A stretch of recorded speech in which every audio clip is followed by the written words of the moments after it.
اے رحیم و کریم، اگر تو نے ہمارا یہ قصور معاف نہ کیا تو ہمارا کہیں ٹھکانہ نہ ہوگا۔ اے ہمارے رب، ہمارے قصور کو معاف کر دے۔ اللہ تعالیٰ نے فرمایا، میں نے یہ جنت تمہارے رہنے کے لیے بنائی تھی، مگر تم نے گناہ کر کے خود کو ناپاک کر لیا۔ اب زمین پر جاؤ اور اسے اپنا ٹھکانہ بناؤ، وہاں محنت و مشقت کر کے دوبارہ خود کو اس جنت کا حقدار بناؤ۔ تمہیں اور تمہاری اولادوں کو وہاں ایک مخصوص عرصے تک زندگی گزارنی ہوگی۔ اللہ تعالیٰ کی ناراضی کا خیال اور جنت سے دوری کا تصور ان کا دل دہلا رہا تھا۔ دونوں کی آنکھوں سے آنسو موتی کی لڑیوں کی طرح بہہ رہے تھے۔ جبریل علیہ السلام نے ان دونوں کو زمین پر اتار دیا۔ بچوں، آخرکار شیطان نے آدم علیہ السلام سے انتقام لے لیا۔ حضرت آدم علیہ السلام کو سری لنکا میں اتارا گیا اور حضرت حوا کو جدہ میں۔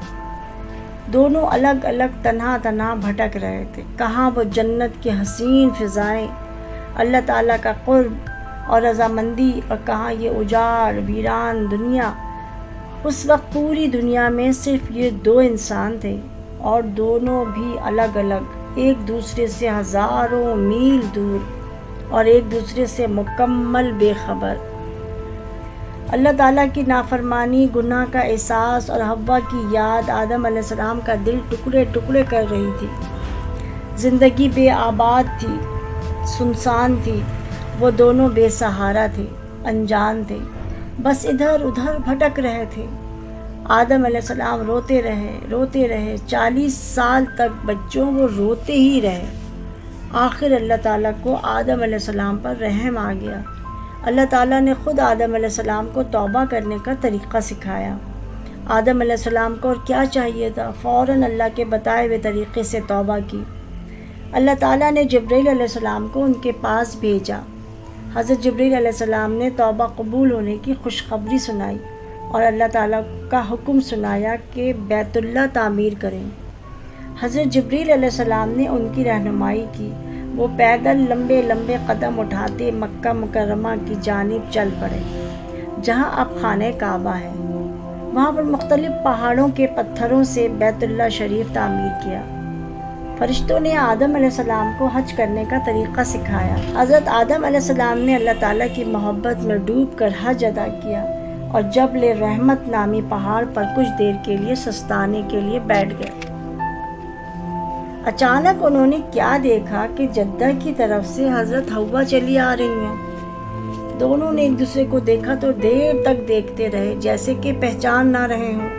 دونوں نے برسوں تکلیفیں اور پریشانیاں اٹھائی تھیں۔ مسلسل روتے رہنے کی وجہ سے ان کی حالتیں عجیب ہو گئی تھیں۔ اب جو ملے تو پھوٹ پھوٹ کر روئے، اتنا روئے کہ زمین، آسمان اور ساتوں آسمانوں کے فرشتے بھی رو پڑے۔ ایک بار پھر اللہ تعالیٰ نے جبریل علیہ السلام کو بھیجا۔ انہوں نے حضرت آدم علیہ السلام کو اور حضرت حوا علیہ السلام کو واپس سری لنکا جانے کا حکم دیا۔ سری لنکا پہنچ کر جبریل علیہ السلام نے انہیں سب سے پہلے پتھروں کو رگڑ کر آگ جلانا سکھائی۔ اس کے بعد انہوں نے آدم علیہ السلام کو لوہے کا کام سکھایا۔ آدم علیہ السلام نے کام سیکھ کر کھیتی باڑی کرنے کے لیے کچھ آلات بنائے اور باقاعدہ پھر زراعت شروع کر دی۔ جبریل علیہ السلام نے انہیں جنت سے گندم اور جو لا کر دیے۔ آدم علیہ السلام نے سب سے پہلے گندم بوئی اور حضرت حوا نے جو۔ جب پہلی مرتبہ حضرت آدم علیہ السلام نے گندم بوئی اور فصل پک کر تیار ہوئی تو جبرائیل علیہ السلام نے حضرت حوا کو گندم پیسنا اور آٹا گوندھنا سکھایا۔ پھر جبرائیل علیہ السلام نے آگ جلا کر روٹی کو سیکا۔ حضرت حوا نے باقی روٹیاں خود پکائیں۔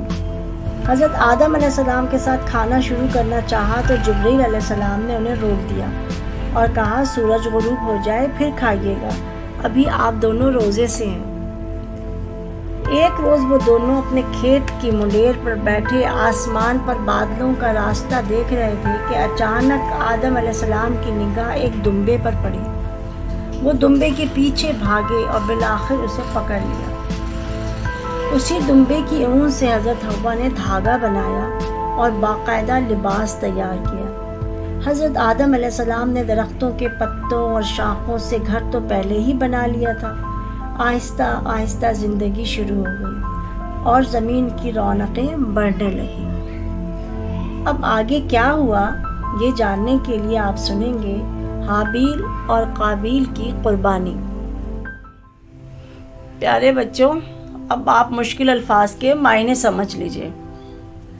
بھیس، حلیہ یا روپ، خیر خواہ، بھلائی چاہنے والا، مکاری، چالاکی، مکر و فریب، وسوسہ، شیطان کی طرف سے پیدا ہونے والا خیال، ندامت، شرمندگی، گناہ کا احساس، سرزد ہونا، انجانے میں کوئی غلطی کر بیٹھنا۔